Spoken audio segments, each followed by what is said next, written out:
March 21 budget நிறைவேற்றப்படும் ஜனாதிபதி அனுரகுமார தெரிவிப்பு என்பதாக இந்த தகவல் இவ்வாறு வெளியாகிறது. தினக்குரல் பத்திரிகையில் தற்போதைய அரசாங்கத்தின் முதலாவது வரவு செலவு திட்டம் அடுத்த வருடம் பிப்ரவரி மாதம் பாராளுமன்றத்தில் சமர்ப்பிக்கப்படும் என்றும் அது மார்ச் 21ஆம் தேதி நிறைவேற்றப்படும் என்பதாக அனுரகுமார ஜனாதிபதி அவர்கள் இவ்வாறு குறிப்பிட்டிருக்கிறார்.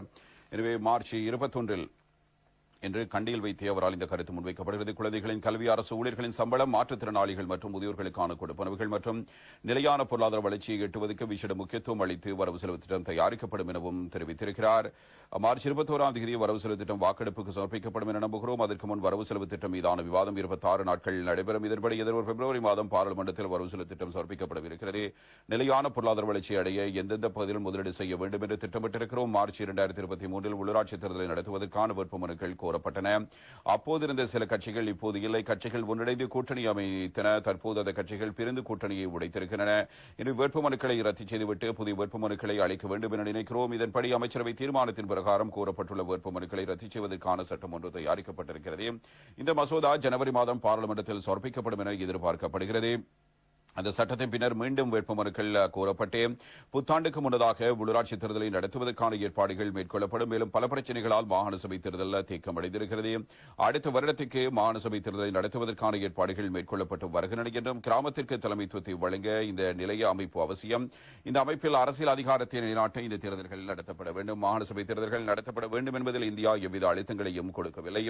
இணையத்தில் அது பற்றி பல விடயங்கள் இருக்கின்றதை நாங்கள் அறிவோம். ஆகவே இந்த வருடத்தில் மாகாண சபை தேர்தல் நடத்தப்படும் என்று பொது தேர்தலும் கூறினோம் என ஜனாதிபதி தேர்தலின் போதும் கூறப்பட்டது.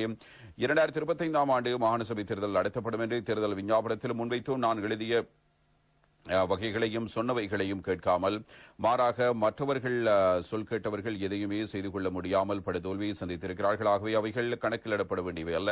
நாங்கள் மிகவும் திறந்தவர்கள். நமது நாட்டின் வளர்ச்சி, செழிப்பு மற்றும் நல்வாழ்வுக்காக ஒவ்வொரு நாட்டுடனும் சமாளிக்க நாங்கள் தயாராக இருக்கிறோம். எவரும் நிராகரிக்கும் வளர்ச்சி பாதை எங்களிடம் இல்லை. நான் ஜனவரி நடுப்பகுதியில் சீனாவுக்கு செல்கிறேன் என்பதாக ஜனாதிபதி இவ்வாறு குறிப்பிட்டிருக்கிறார். எனவே ஜனாதிபதி இப்படி சீனா செல்வதற்கு தயாராக இருக்கிற நிலையில் தினக்குரல் பத்திரிகையில் ஒரு தகவல் இவ்வாறு தரப்படுகிறது.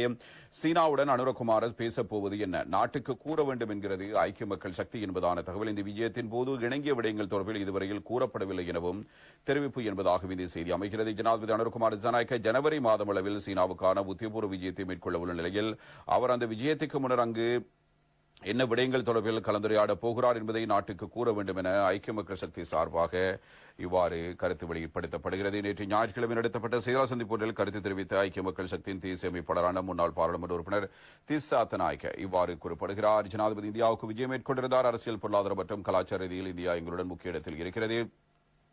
இந்த நாட்டுடன் நெருக்கமான தொடர்புகளை பேணுவதுடன் உலக நாடுகளுடனும் நாங்கள் சமமாக பயணிக்க வேண்டும். எவ்வாறாயினும் இந்திய விஜயத்தின் போது இணங்கிய விடயங்கள் தொடர்பில் இதுவரையில் கூறப்படவில்லை. ஆனால் பௌதிக தொடர்பு, டிஜிட்டல் தொடர்பு மற்றும் வலசக்தி தொடர்பு ஆகிய 3 விடயங்கள் இணக்கப்பாடுகள் ஏற்பட்டுள்ளதாக அவர்களின் சில கருத்துக்கள் மூலம் தெரிய வருகிறது. எவ்வாறாயினும் இந்த விடயம் தொடர்பில் பாராளுமன்றத்துக்கு அவர்கள் அறிவிக்க வேண்டும்.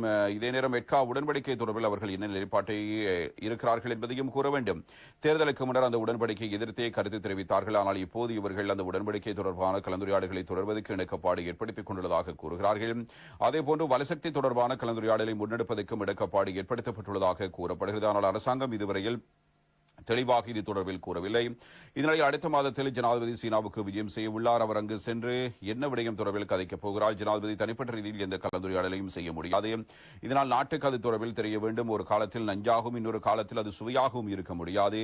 ராஜேந்திர செயற்பாடுகளுக்கு செல்லும் போது இதன் பாரதூரமான நிலைமையை அரசாங்கத்துக்கு தெரியும். இந்தியா, சீனா மற்றும் மற்ற நாடுகளுடன் கொடுக்கல் வாங்கல்களை போது சமமாக அதனை முன்னெடுப்பனரா இல்லையா என்பதும் தெரியாது. ஆனால் அரசாங்கம் பழைய பாதையில் செல்வதை போன்றே தெரிகிறது. இதனால் அரசாங்கம் வெளிப்படையாக நாட்டுக்கு இதனை கூற வேண்டும் என்ற கருத்தினை இவ்வாறு முன்னாள் பாராளுமன்ற உறுப்பினர் திஸ்ஸா அத்தநாயக்க இந்த கருத்தினையும் முன்வைத்து பேசியிருக்கிறார்.